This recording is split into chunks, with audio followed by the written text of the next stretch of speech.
Okay, we're starting. Okay. 3, Let's 2, start. 1. 3, 2, 1. Start.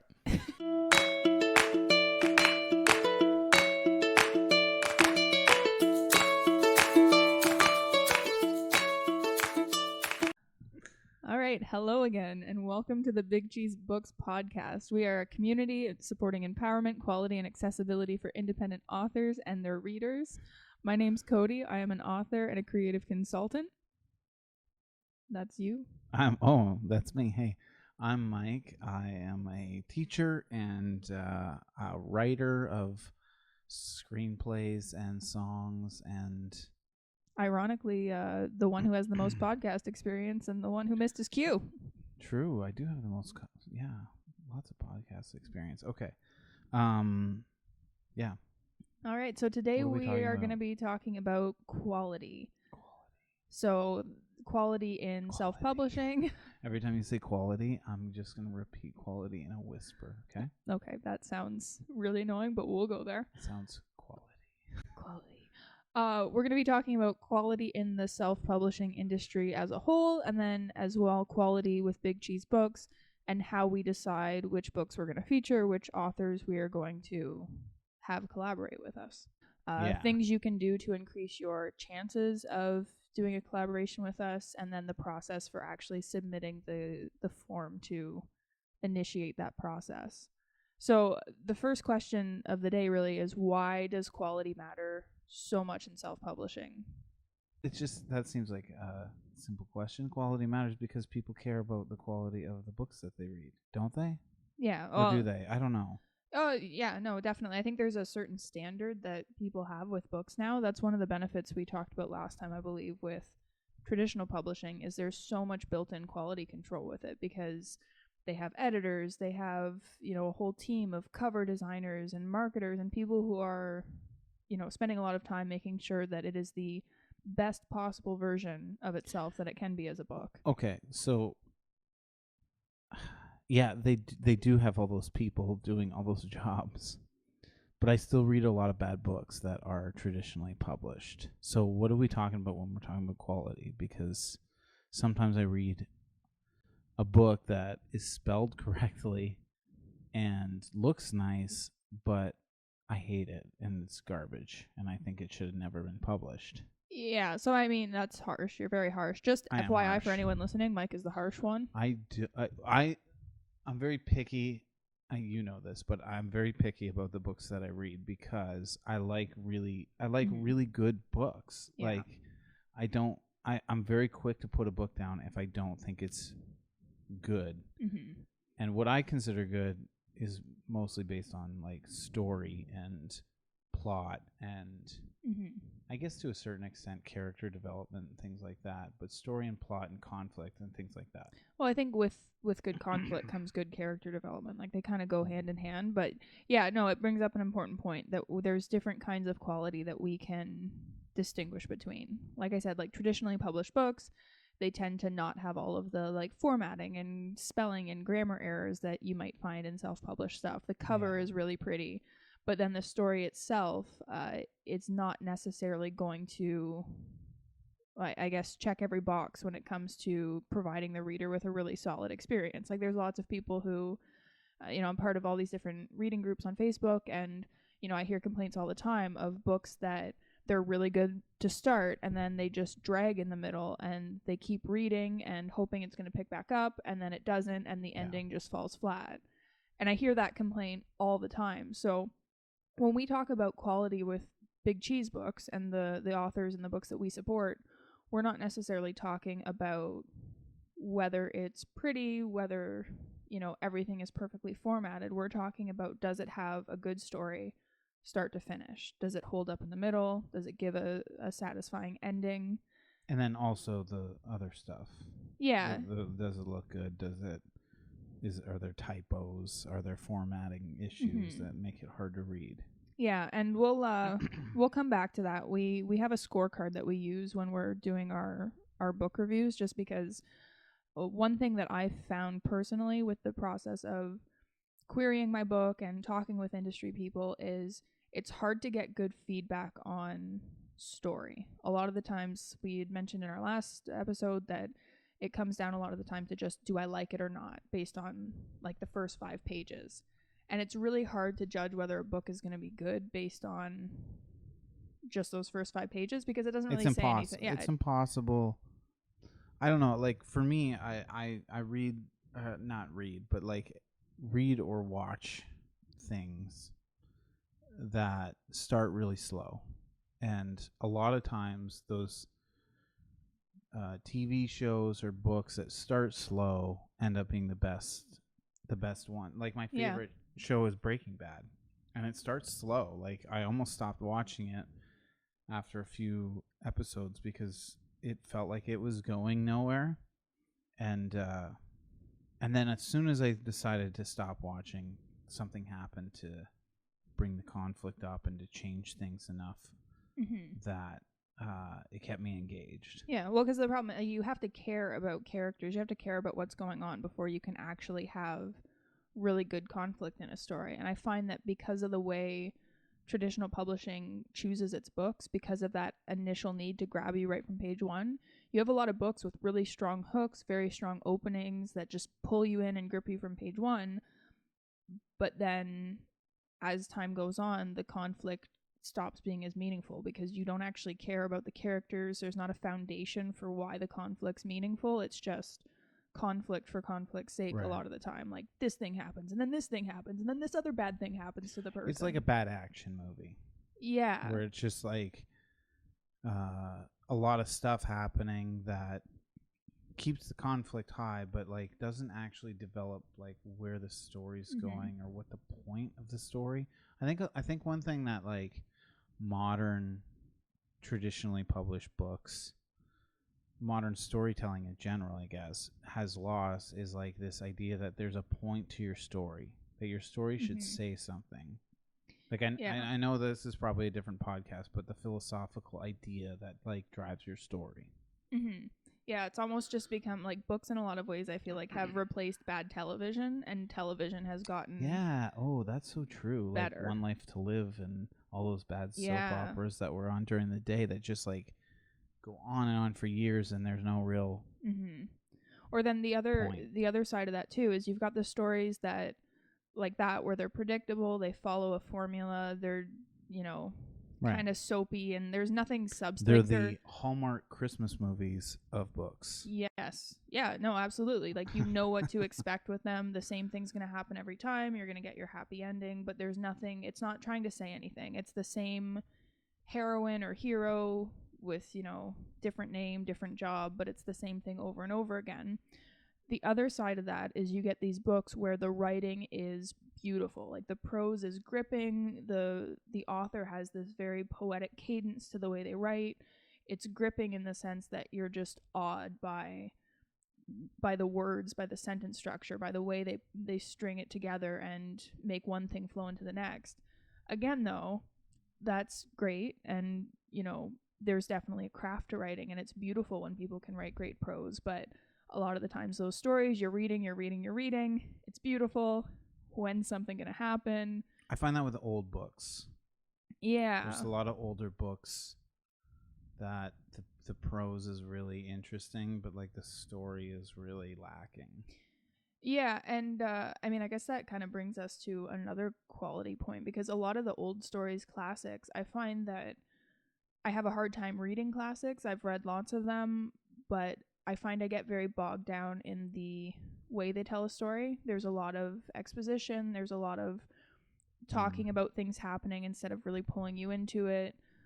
Even though it's written beautifully, there's a lot of scenes that feel unnecessary. Like the story kind of drags, but the story itself, there's a seed there of something really good. Like a lot of the classics, there's kind of iconic things that happen in classics that have laid the groundwork for all other literature. And I appreciate those stories for that. But it's like the idea is there, but the story itself isn't constructed in a way that makes me say that it's actually a good story. Yeah. So I don't know, like, do you think that an idea is enough to make something a good story, or is there something else that has to go into it? I don't think, I think you need more than just an idea. I think you need to tell, actually, I think sometimes the most basic idea can be the most interesting story because of the way it's told, you know? Okay. So, like, mean?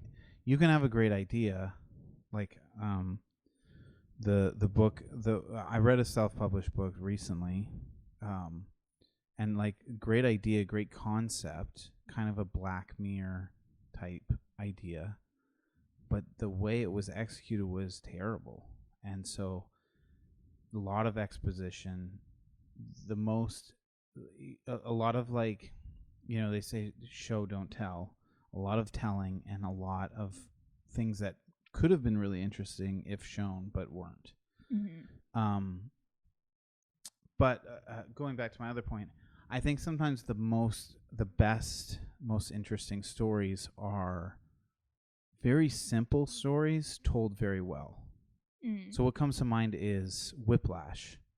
Okay. The movie Whiplash is about a drummer who wants to join this really prestigious band, and there's this really intense teacher who, like, kind of a psychopath and pushes him to his limit and all this stuff. But like the story itself, the idea is really not good. If we're being honest, like the idea of a drummer that wants to join a really prestigious band and runs into obstacles along the way, that's not a good idea for a story, right?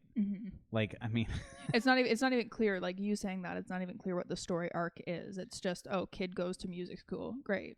Yeah, and like he tries really hard and the teacher's mean and gives him a hard time and he perseveres through it. Cool. Like, not a great idea on paper. Like, if I told you that, if I pitched that idea to you, you would be like, cool, what's gonna make this sell? What's gonna make this engage people? Because it's not engaging as an idea. But that movie is told so well, and the conflict is so interesting, and the characters are so, I don't know, deep. They're nuanced. They're like, well developed. I don't know what to say, how to say it, but no, it's one thing we're going to talk about in a future episode. Actually, our next one, we're going to talk more about story structure and what makes a good story. But one of the things you're going to hear us talk about a lot is the difference between external, internal, and what's the other conflict? Philosophical conflict. Yeah. So philosophical is exactly what we were saying. Like, the story needs to say something. You need to be trying to say something with your writing. It's not enough just to have it be pretty. It's not enough just to, I mean, don't get me wrong, entertaining, formulaic books, romances, things like that, they have their place. But to really go to that next level. But they can be really good if they have a philosophical. Yeah, something, and by philosophical, oh my goodness, philosophical words. She's a writer. We're good at this. No, by philosophical, we mean something universal, something that pretty much any reader is going to be able to take out and analyze and look at. You know, the difference between, I don't know. It's like an idea, the core idea about of the story.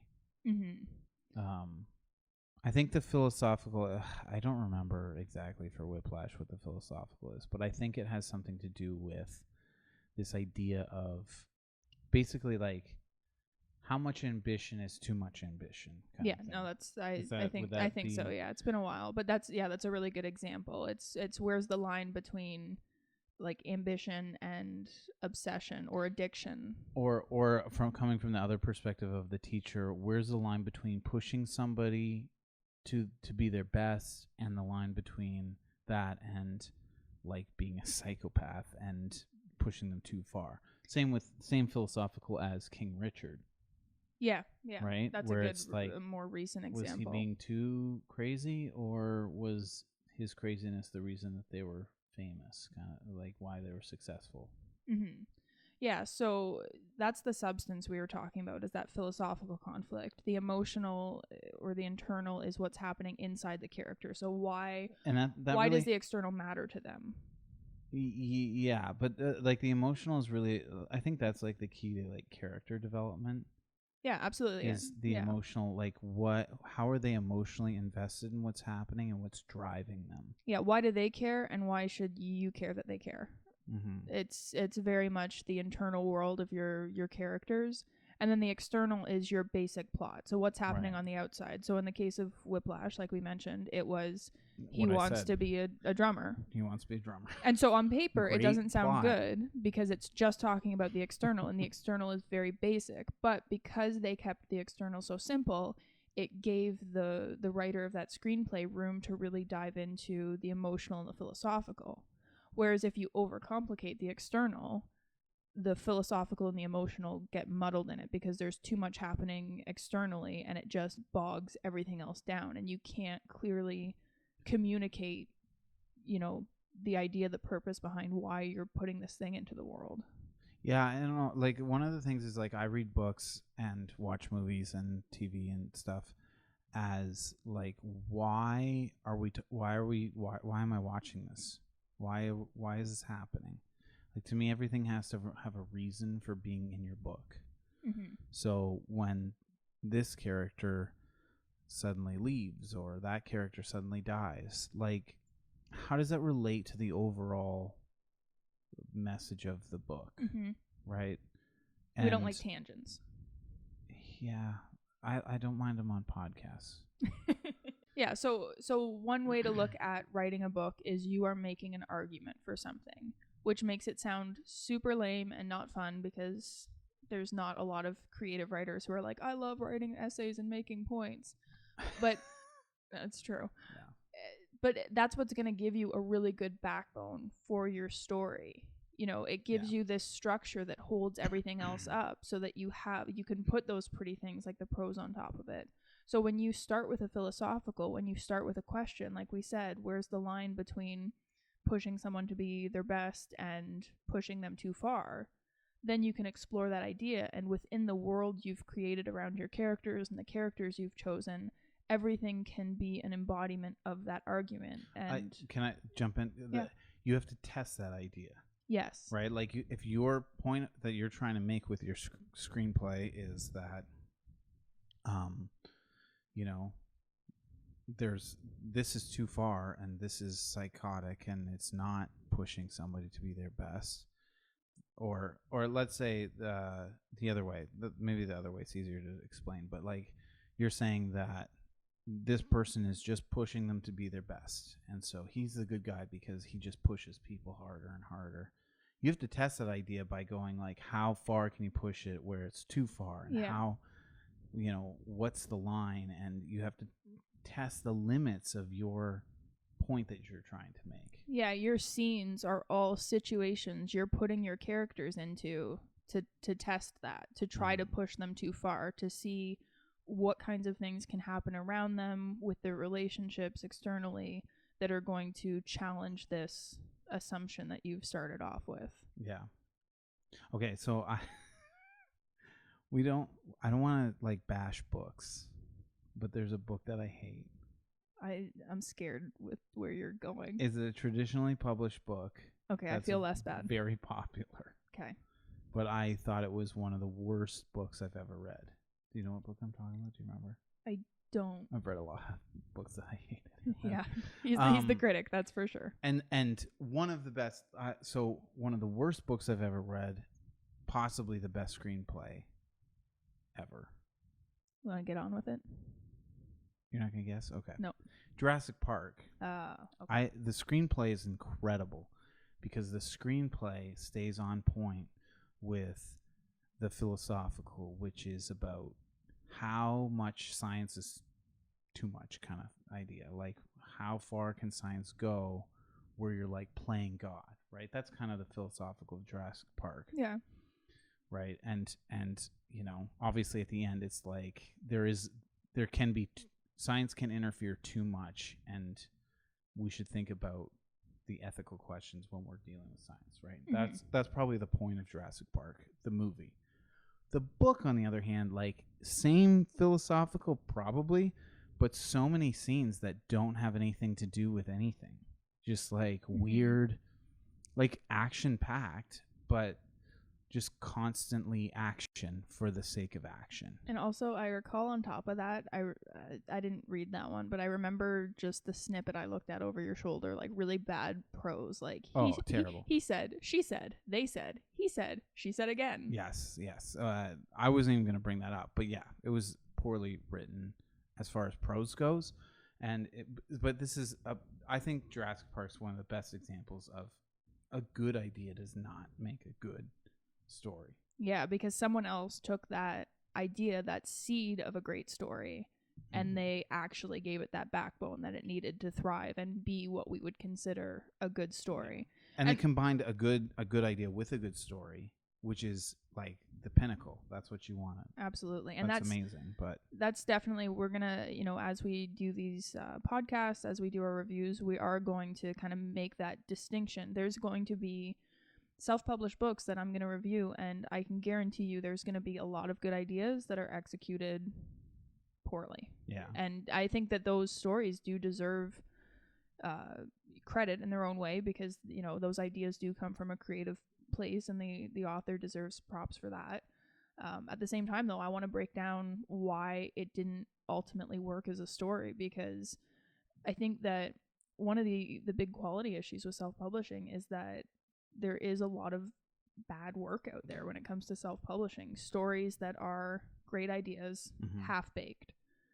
And I get it. It's hard. We mentioned in the last podcast that as a self-published author, you don't have a lot of resources at your disposal a lot of the time. You don't have as many eyes on your work as a traditional publisher. You can't always pick up on those issues. Sometimes it's just you, and your people that are close to you, like your spouse or parents or whatever it is, and they're just giving you the feedback that they're like, this is good, I like it, but they don't know what to. Well, you get people who are they're judging it based on like a comparison of what they could do versus what you did. It's like, oh, I could never write a book, so this is good for you. Impressive. And it's like, that's great and all, but at Big Cheese Books, what we really care about is reader experience, because it's really missing from the self-publishing industry. It's missing from the traditional publishers too. And I think the traditional publishers they're a little bit closer, I think, to that good reader experience. There's quality control in traditional publishing, whereas self-publishing, obviously, there's none. Yeah. So how do you know, if you're going to get a self-published book, how can you know the good ones from the bad ones? Well, and a lot of the times it's one bad experience. I know lots of people who they've taken a chance on something self-published, and they open it up and spelling error, formatting error, what is this character, who are they, what are they doing, their name changes partway through the story because an earlier draft and a new draft got mixed together. Have you actually experienced that? Yes.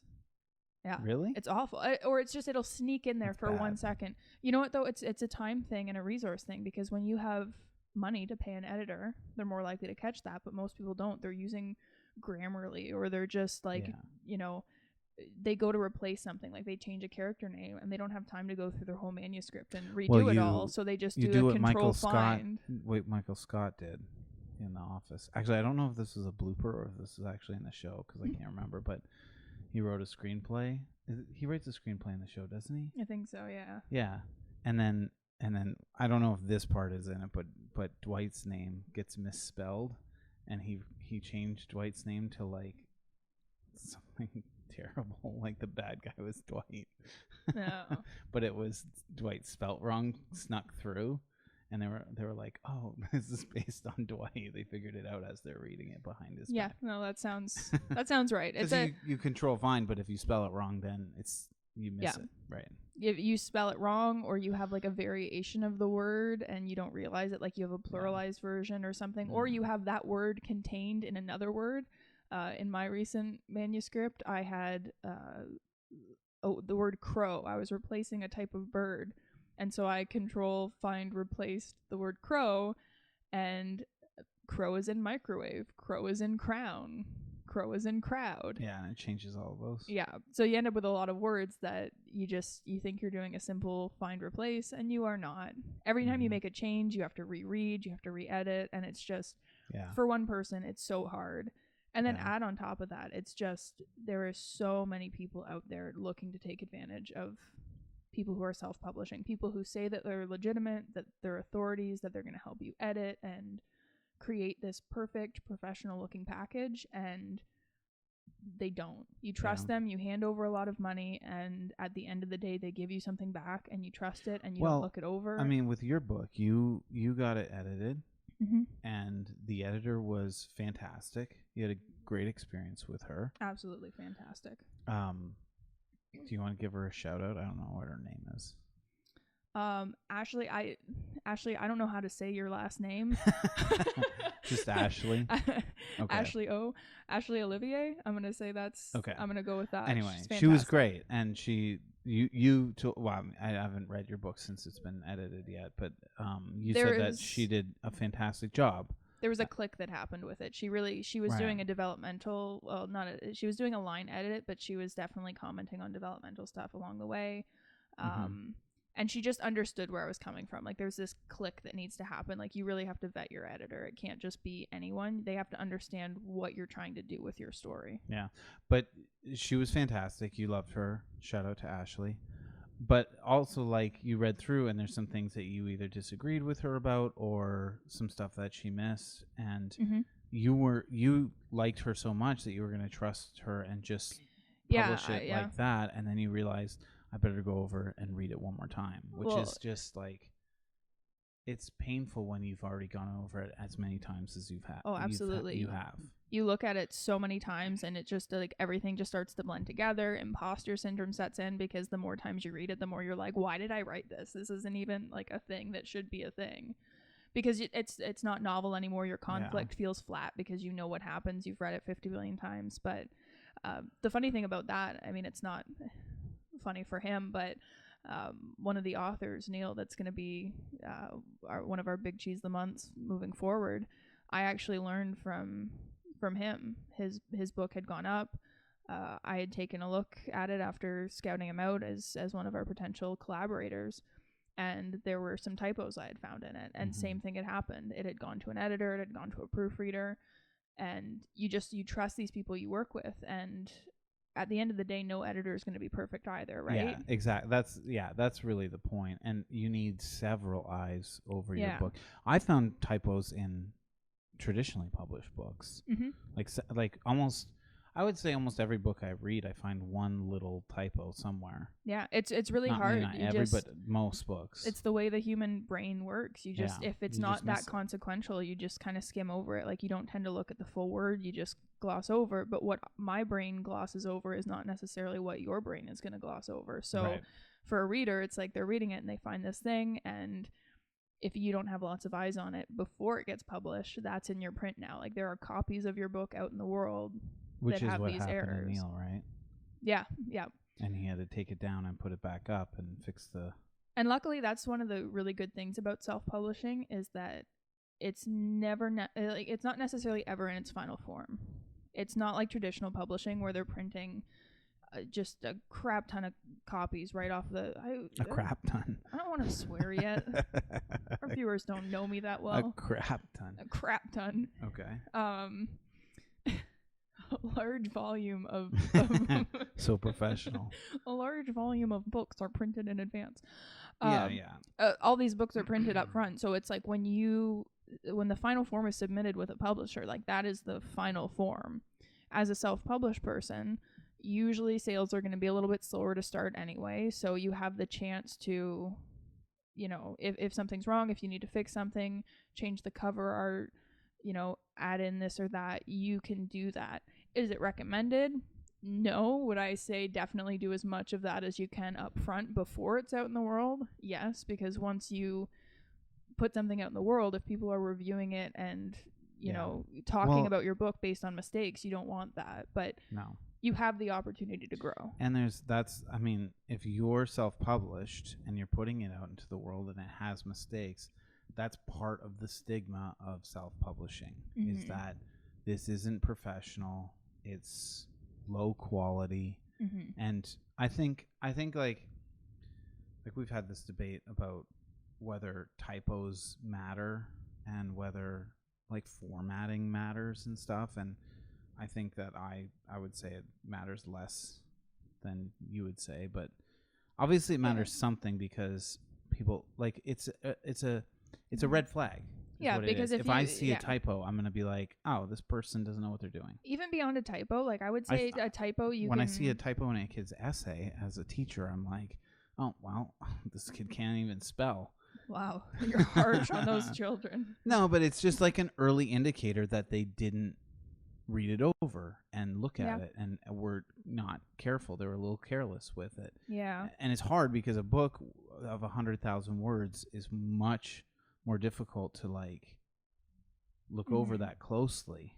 Yeah. It's like I don't know how you do it, but yeah. Mm-hmm. Yeah, so I mean, I guess with the formatting thing, like the spelling, I know people who can get past that. Mistakes happen. I think people understand it's hard to always catch that, though there are some people, like the ladies in my book groups some of them are harsh, but Right. you know, a lot more people will look that over, but formatting is such a red flag from the get-go because there's kind of an industry standard when it comes to formatting, the types of fonts you're going to use, the line spacing, the font size, the margins of the book. You can open up a book a lot of the times, and if you're someone who reads a lot and you understand what a book is supposed to look like, you're going to open it up, you're going to know it's self-published, you're going to know they didn't do the research. And I just think as a reader, for me, when I open up a self-published book and the formatting is super wonky, I already feel like they don't care about my experience as a reader. I feel like they didn't put in the time, the research, they didn't learn to do it properly.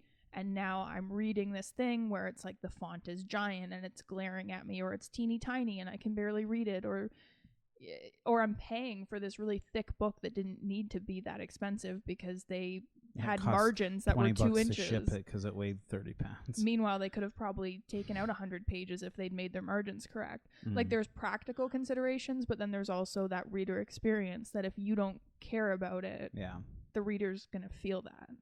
And I just, I think story is so much more important than those things. I can get past bad, like, I don't think formatting that's not important to me, and I have a hard time understanding why it would be so important to somebody else. Do you think that formatting would be that important to you before you went through the self-publishing journey where you had to look into formatting and everything? Yeah, I would say it was more important before I did it because I didn't understand how much work it takes to do it. Yeah. With my book, I did all of my own formatting. I did my... It seems like such a simple thing. It seems simple, that as a reader, you're like, just get this right. Yeah, the amount of times that I was about to throw my laptop because Microsoft Word would add in some kind of like function that I didn't, mean to have in there. There was an issue I had with Word where I had to get technical support because the program wasn't functioning properly. It was just hours of my life learning to format. Microsoft Word is never going to sponsor this podcast. I mean, yeah, I would love a better program, but I tried quite a few, and Word is still the best one. It's hard to do. I think I have more pity on authors now who are self-published just because I recognize that not everyone has the time to learn to do it properly. On the other hand, though, you have to do that. If you're going to take on the enterprise of being a self-published author, you have to put in the research. Pay somebody to do it. Or pay someone, and you have to be very careful about who you pay. We were talking to a friend who had mentioned... I was going to save this story for another podcast. No, you want to tell it? It's such a disaster. Well, this young girl... So a friend of mine has a sister. She's young. I think she said early 20s. 20. And I think she's 20 right on. I think she's very young. And... yeah, paid $4,000 to get her book independently published, I guess you call it. Self-published? I don't know. We'll talk about the difference I don't in know. another episode, Well, but either way, it wasn't through a traditional publisher. We also don't know who the agent. company was. So. No. But $4,000 for them to... It might have been two, either way. No, it was $4,000. Wasn't? It was definitely $4,000 because I was like, that is a big number. Okay. $4,000. $4,000, like $2,000 is a lot of money, but like $4,000. I don't know if you know this, but it's double. Thanks. $4,000 for a 20-year-old too, who's not like it's not like she's got a successful business or something that she can. No, that's a lot of money. It's $4,000 that she didn't have to get her book. I think it was edited. They did her cover for her, or Everything. It was supposed to be, my like understanding an was full all-in kinda package thing. deal. And a Yeah. lot of people do that. Full package. We'll do your cover art. We'll do your marketing. We'll do your editing. We'll format everything. Like, we'll Right. give you copies of your book printed. And they're just getting it printed the way that you're getting it printed. Yeah, they're using Kindle Direct Publishing through Amazon, or they're using Ingram Spark, and they're just creating the files, uploading them, and doing print on demand, which is the difference between, like I said, traditional publishers. They print off a whole bunch. They do a print run. With self-publishing, a lot of the times it's print on demand. So you just print them as people order them. You don't print a whole batch. You don't have a whole backstock of books that you have to sell or do something with. Yeah. But this just woman, as you order a book, it gets printed and then sent to you. Mm-hmm. And so, like, I mean, that's pretty simple, and anybody can do it, which is pretty cool, and why self-publishing is exciting to me. Well, and that's why we're doing this, really, is because we recognize, like, things are changing. Right now it's hard because I think there's a learning curve and there's an industry curve that needs to happen. But as this becomes more available, like the fact that I can just, if I learn a certain skill set with formatting and doing that stuff, or I hire someone, I can just put my book into the world. That's groundbreaking. And it's like that we were talking about last time with Spotify and the record labels, and how record labels really lost all their power when you could just put your music up on iTunes or Spotify for free or for really cheap, and it was scary to them. I mean, besides the whole Napster thing, but yeah, but like it made it people can now put their music out there and pay I think it's like $20 a year to put my music, so the whole world can listen to my music now. And you already own the thing that plays the music. You don't have to buy anything. So anyways, this friend's sister pays this woman to do all of this stuff for her, and upon further review of the book, really it was noted that there were some, I don't remember what errors was wrong with it. Spelling errors, some story stuff, some sensitivity issues. Either way, I haven't read it. I don't know. I don't want to, speculate based on what someone else has said. Just the face that face that was made was one of those where you just. Our friend read it and said like it was still like really rough. Which I mean, not professional. Trying to like steer you away from saying that because I feel like she hadn't told her sister that it was bad yet. So if you're listening, I doubt she's listening to this podcast. No, we did say she should, check us out. So anyway, there were issues, and when she kind of, I think she said she hadn't fully told her sister the extent of the issues, but she tried to be like, is this the fine? Like, can you do some changes? And the sister had said no. She said it's gone to print. It's gone to print. That's what the woman told her. Which is like you need, which is a lie because it prints every time so you can always change it, just like Neil did. Yeah, it's either she's using one of the programs I talked about, and she could change it at any time she wanted, and she's using one of those. She prints off a big batch of books that now this girl is responsible for selling. You don't want to do that. It's any business. You don't want more inventory than you. Well, especially with KDP or like with Ingram Spark, where you can just have people buy it and print it off automatically. And don't get me wrong, I have a bunch in my basement? You can have some in your basement. Like, I do think it's beneficial to have some on hand because you are going to sell them to friends and family locally, that kind of thing. But for someone to say something official like it's gone to print, that's a vanity thing. That makes it sound like it's a vanity fancy thing. Yeah, it's you haven't actually put in the work to become an established author yet. You haven't done the research you need to do. But it appeals to your vanity. I think I mentioned that in the last podcast, is that a lot of people still call self-publishing vanity publishing. Right. Because it's this idea of you do it because you just want to be an author. I'm just a writer.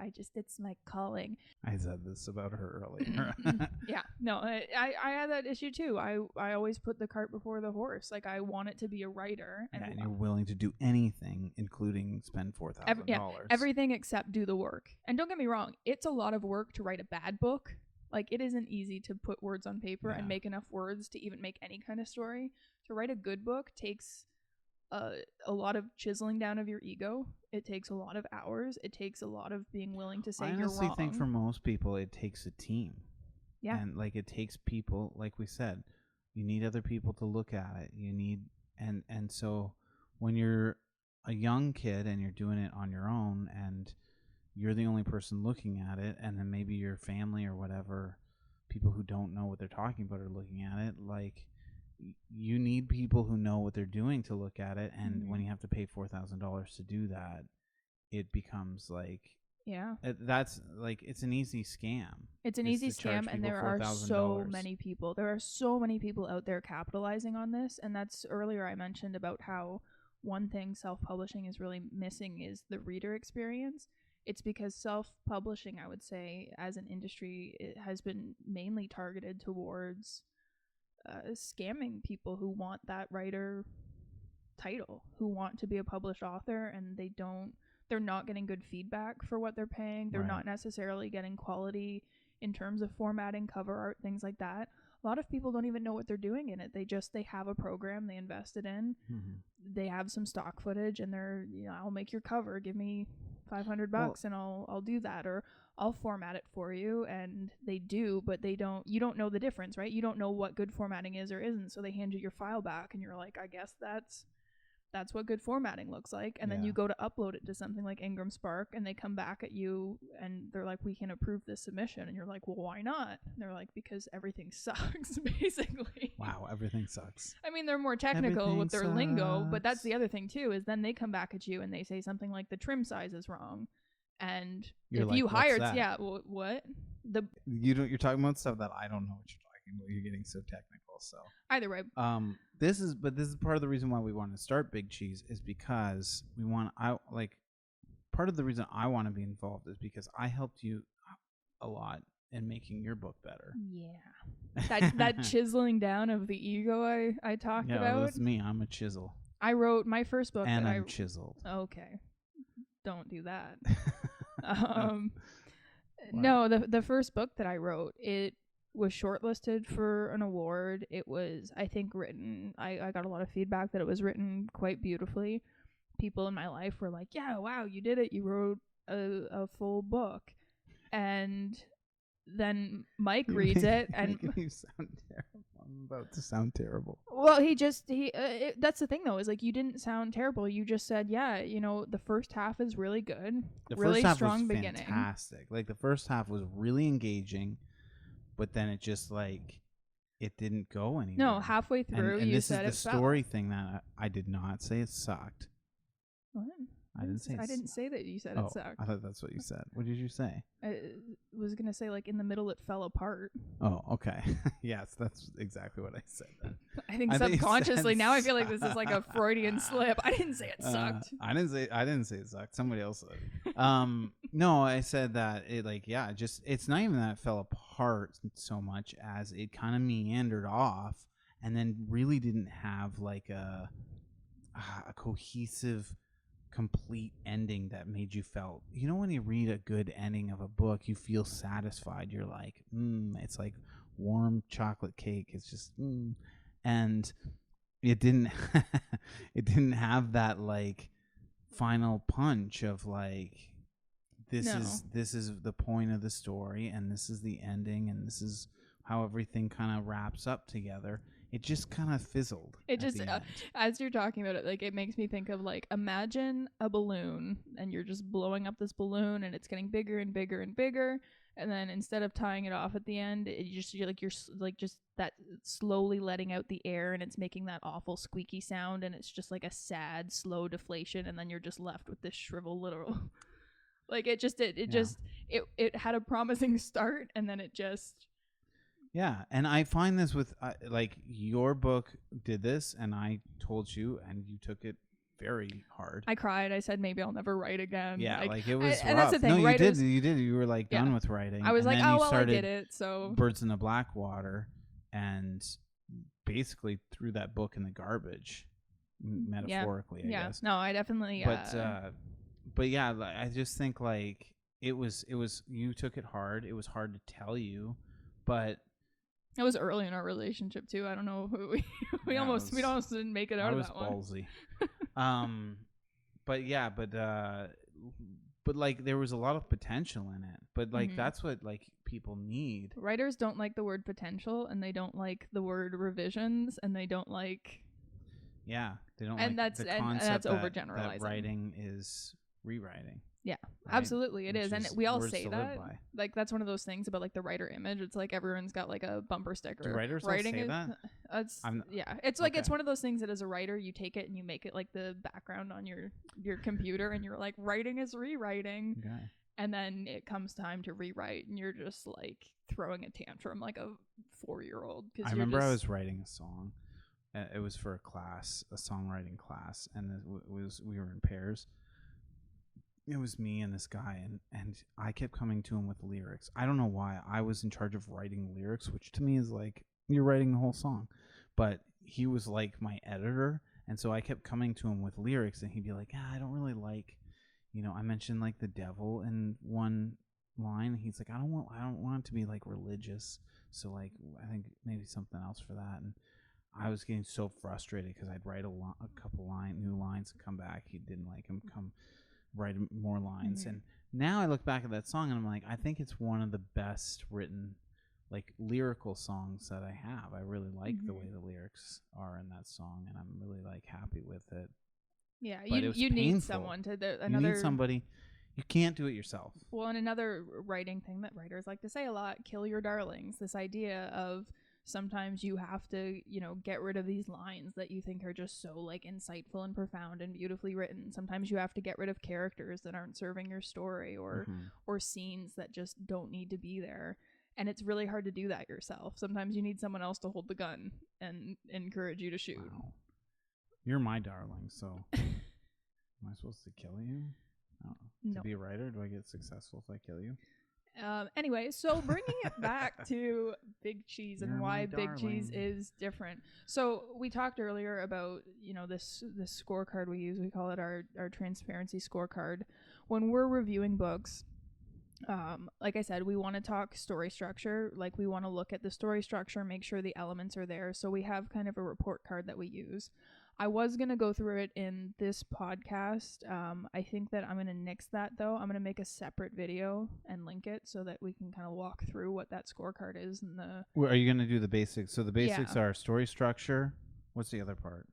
So story structure. Formatting and we look at like formatting, style and tone, like your voice as an author, like whether you have like a coherent voice, and we can talk about what that is later because I didn't understand it for the longest time. Yeah, I still don't.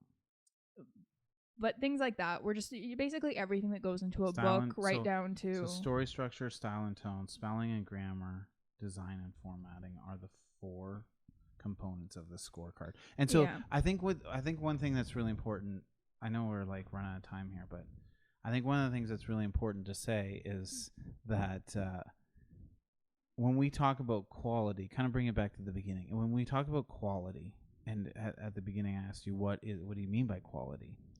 I don't think it's subjective.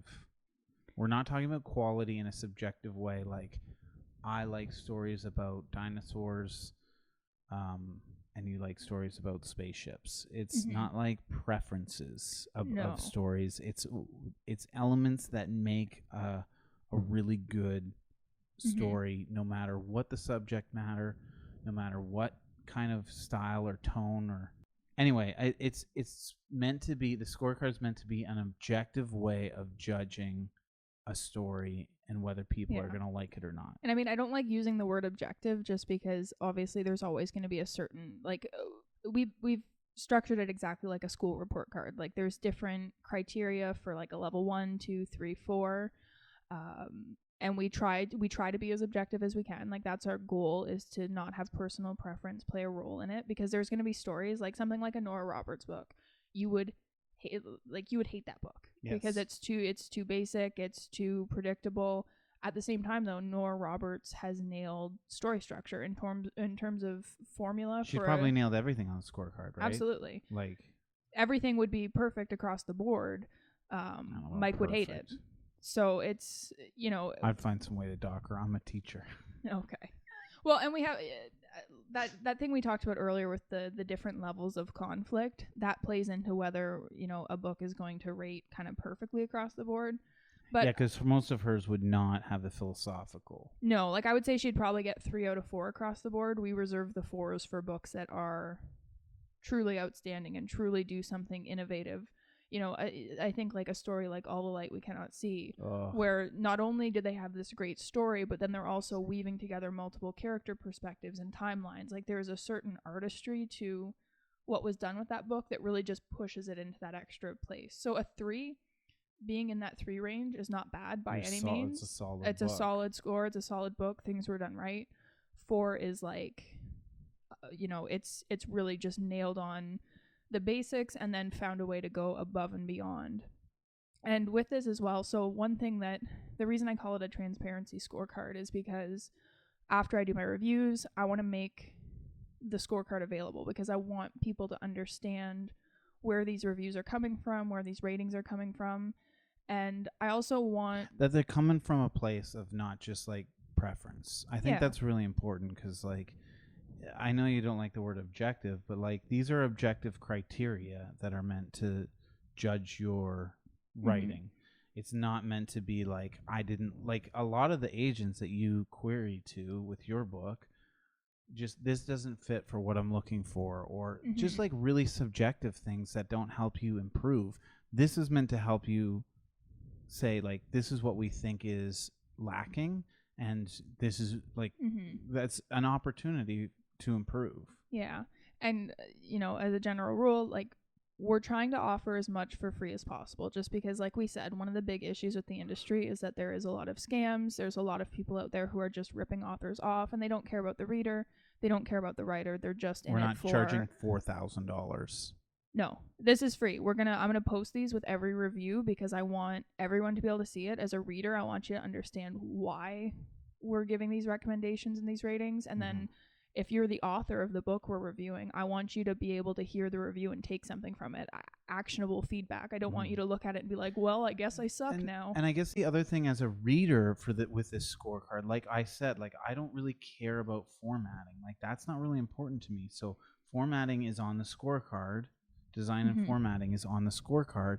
Maybe it's got a low mark on design and formatting.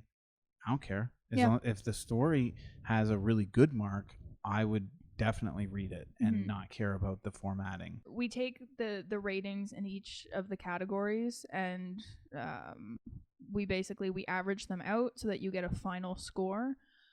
With that final score, one thing I will say, story structure is weighted twice as heavy as anything else because, like Mike just said, mostly because of me. It's important because a lot of people don't mind. A lot of people could look past spelling or formatting or, tone or things like that. But if it's a bad story, it's harder to forgive.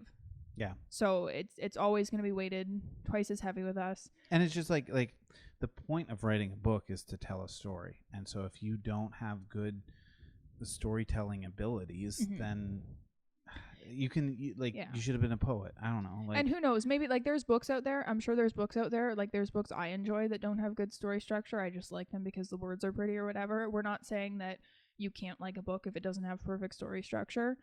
Sometimes it's hard to decipher the story structure. Yeah, I think our favorite books, the books we love the most, are hard to. This one right here, Cormac McCarthy's The Road, is my favorite book of all time, and I don't know if I could say it has great story structure because it's so like Cormac McCarthy really like.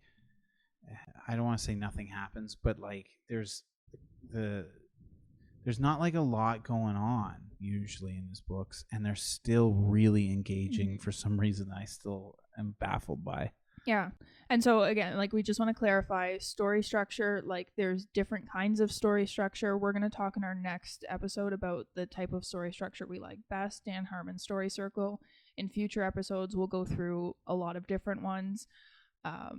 So, it's not the be all end all, but that's what we're using because it's the most objective way we could think to give recommendations that readers are going to be able to trust and understand what they're getting when they read a book that's on our reading list. I have a little bit of an obsession of figuring out why I like something. I always want to know what is it about this that I like, and I found that this is story structure.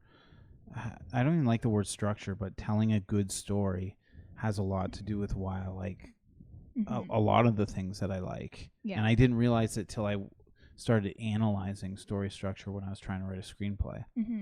Yeah. So I guess just kind of wrapping up then, the only other thing, so if you're looking to collaborate, if you're looking to be one of our kind of sponsored featured writers, we do have a submission form on the website.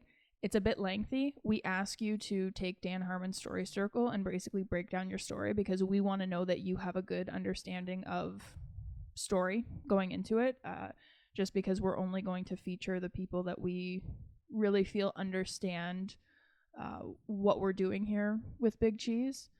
So that's on the website. I'm going to post a link, I think, explaining kind of the breakdown of it, what I'm looking for.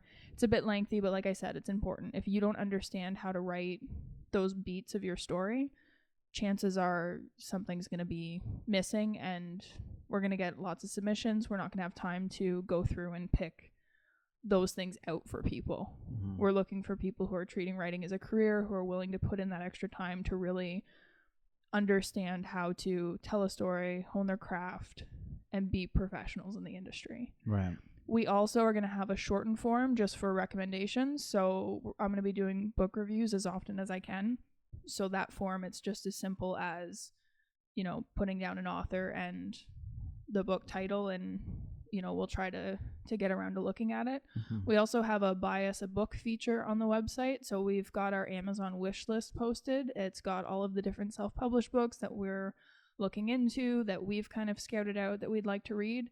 You can help support the channel by, you know, going on, buying us a book that we can use for our reviews. Yeah. Then the last thing with quality, the other thing that we ask our collaborators to do is offer some kind of promotion to our readers. We understand that there is so much stigma around self-publishing, the quality of self-publishing. People are scared to take a risk on reading a self-published book a lot of the time. Yeah. So we don't just want to give you a reading list. We really want to engage our readers, delight them, give them a reason to see this change in the industry as being a good thing. And part of the idea behind Big Cheese Books is that we're building a community. Mm-hmm. And so if you're part of the community, you get a deal. Yeah, and we're not you get paid. Some special promotion or something. Yes, because you're part of the community. Yeah, and we're not a paid service. Like I said, we're trying to offer as much for free. There's a lot of sites for self-published people where you can pay money to be promoted, to be featured, to be reviewed. We don't believe in that. No, because you get bias. You get bias. That's how bias happens. You're getting as a reader, you're getting these book recommendations that look legitimate, and then you come to find out that, you know, they look legitimate because somebody was paid $300 to run it, even though they've never actually read the book they're promoting before. Mm-hmm. We want to keep it free. We want to keep it so that, you know, as readers, you keep coming back. And because we're not asking our featured authors to pay us anything, we just ask that they give the reader something in return. Seems fair to me. I don't know. You're like I want to write a book now. You're like a used car salesman. Sounds like a good deal to me. I don't know why you have that accent, but I'm Southern.